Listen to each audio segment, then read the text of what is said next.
You know, when you go, yeah, that's right, that's our song, and they're fucking screaming their ass off. Right. We've done a couple shows in a snowstorm. And remember that one, I forget, I think it was Goosetown or whatever it was. There was it was snowing, it was blizzarding, and we're like, but we killed it. And you just, because it's like this is basically rehearsal. We have fun at rehearsal. We have a great time You at should. rehearsal. No, because it's all spontaneous and it's fun, and then we go through a song and we're like, this is fun. If it's not fun, don't do it. Yeah. Absolutely. That's why people have asked me why I do this.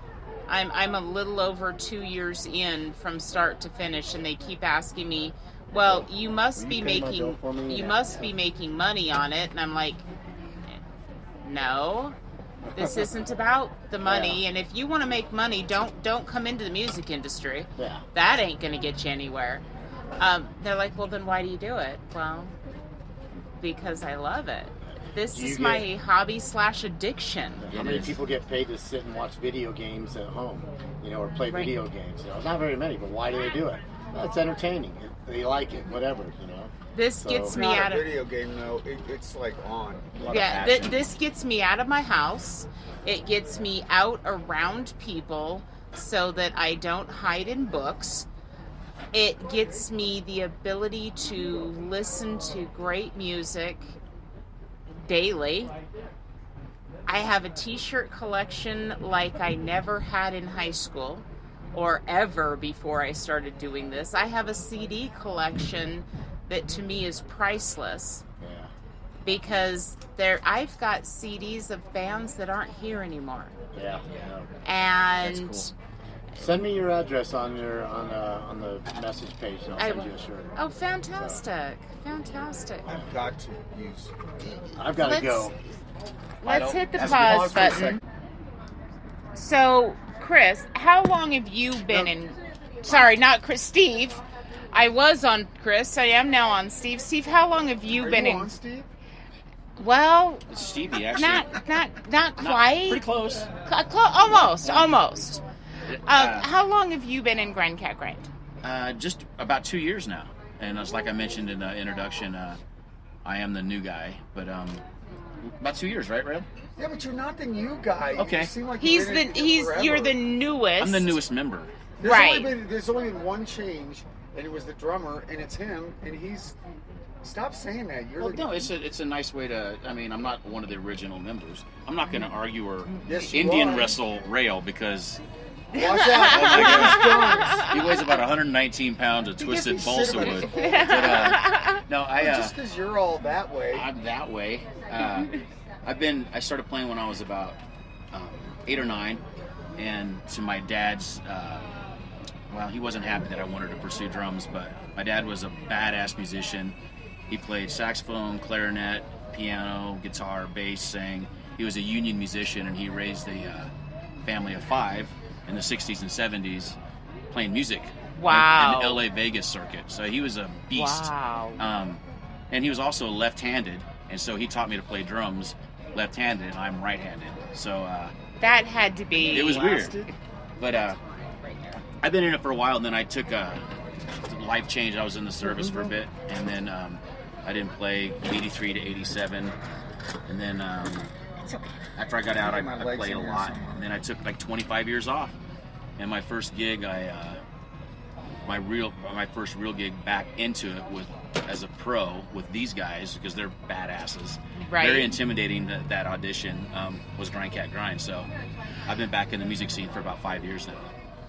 Where did the name Grind Cat Grind come from? You said you read. Who do you read? I read... Well, I started out my reading life reading sci-fi. So Heinlein, Asimov, Bradbury. Philip Dick? No. Hold on. Did you know that the movie Blade Runner is based on a Philip K. Dick book called Do Androids Dream of Electric Sheep? I did know that, but I didn't remember the author's name. Philip K. Dick. And also, one of the coolest books, the only book that I've ever read that came close, that the movie came Close to living up to. But it's called Do Androids Dream of Electric Sheep? Grindcat Grind comes from a Bukowski poem that I'm a big Charles Bukowski fan. Charles Bukowski doesn't do poems like, and then there was the sun, and the sun shined upon me, and then her hair was so lovely. Goofy ass bullshit. He talks about real life. And the poem itself is about, he was living with this Russian woman who didn't speak English very well, and they were starving in East Hollywood, and she like looked at the cat and said, like, because she was hungry, like, grind cat grind, like, let's eat the cat. Right. That's where it came from. Nice.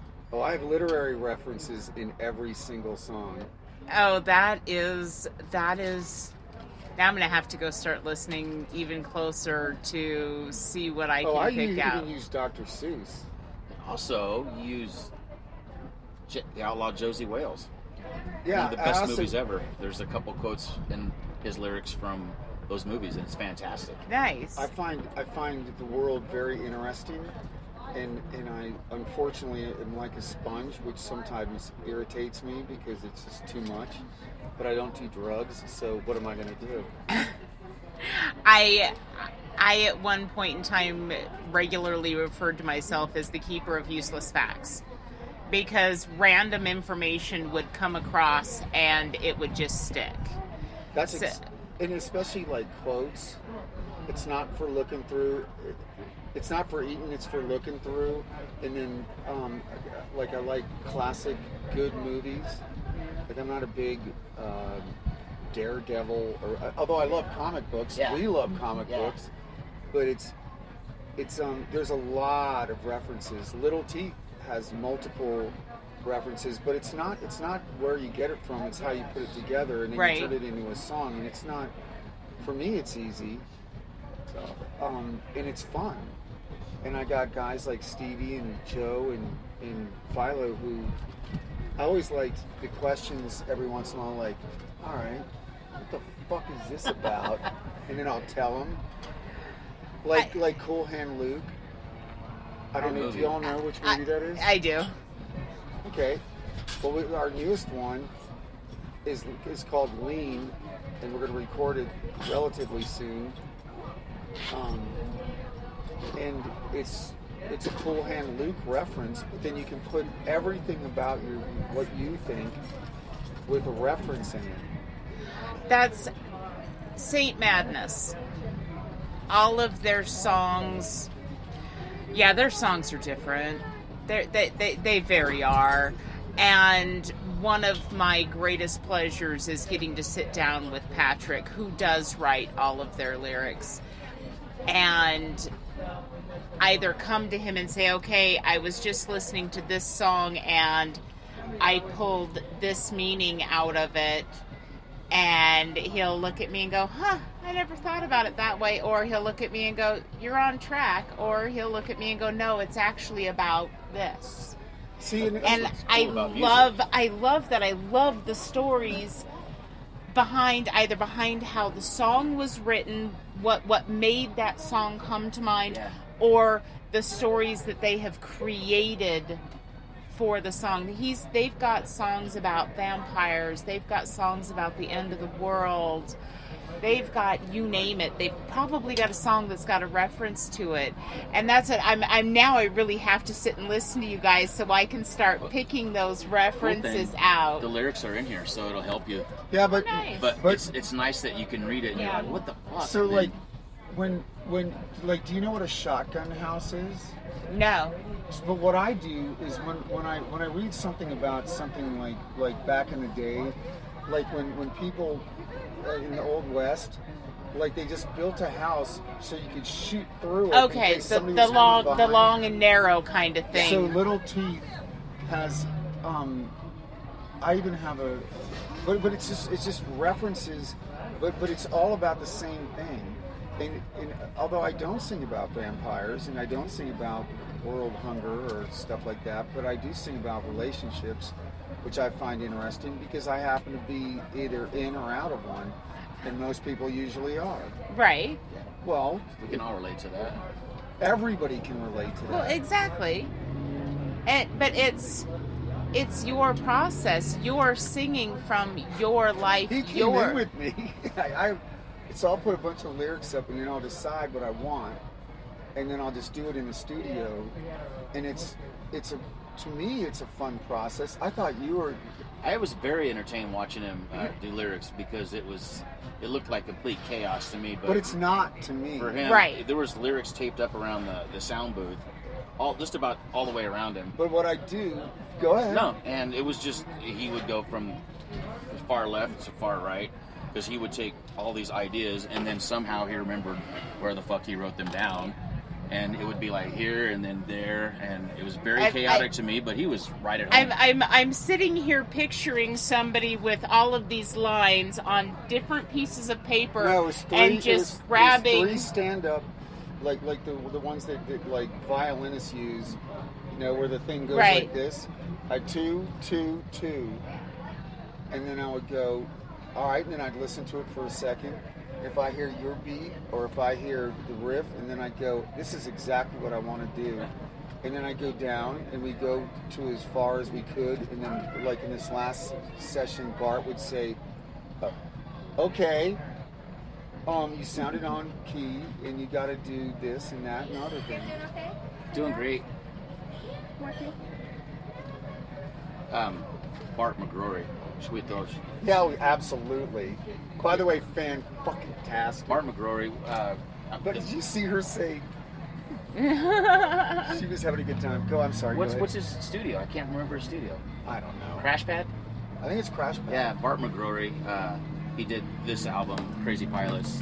Fantastic person, incredibly talented guitar player, and musician overall. He plays in Throttle Bomb and probably 4 or 5 other bands. But he's a badass. He's musician. really good. He's cool. He's super good person. But the way he worked with Rail was entertaining in itself. But to me, you say it like your process in the studio with recording lyrics was like, oh, I just did this. But to me, it looked very confusing. And yeah, I was impressed, and it was fun to watch him. But Bart it didn't make any sense to me or Bart. Bart was like, okay. Bart's like, okay, this is how we're doing All this. right. And I said, look, just watch how fast I do this, though. And it's very quick. And then I layered the background vocals onto it. And And 3 then months later, we had him. I'm just kidding. And so for me, it was like, because I come up with, like, I wanted some 50s sounding weird doo-wop lyrics, and I wanted to do this and I wanted to do that, and I hear really weird harmonies. And like Bart did it a couple times where he plays it on guitar, and I've had this happen to me before. Like, I don't even know what harmony that is. Yeah. And so, but you can hear them. Right. Well, when you listen to it, you'll hear them. Right. So, what's the next step for Grind Cat Grind? Oh wait, no. You know what? Before I even get to there, Joe's not here. Joe Give us Seago. some background on Joe. Joe looks like he's 13 years old. He's a pretty man, and he's a really good player, and he's a great human being. He really is. He's super cool. I love Joe. Love playing Joe's in a band great with on him. stage. Joe's bringing in ideas with his bass playing. He's got this really cool tone, which is a big deal. You can have a friend of yours, and they're your best friend, but their tone blows monkeys. So you're like, I'm so glad that you're such a nice guy, but you gotta go. But with Joe, it's like he's got killer tone. He's a great guy. He's been instrumental in the new songs, especially. He's always been instrumental in general. Right. But just listen to what he's playing, and he's got a melodic sense to everything that he plays. It's one thing to just play at a song. It's one thing, another thing to play with a song, and then something to make something happen with the song. And Joe, with Philo going ape shit over here, Joe keeps it down, keeps that bedrock going, just like Stevie does. And between the two of them, and they've really meshed. And he's just a great player and a great guy. Yeah, and it's I agree. nice. We all get along. It's just It's kind of horrifying. It's just a little weird, nauseating, in fact. Just a I little kind bit.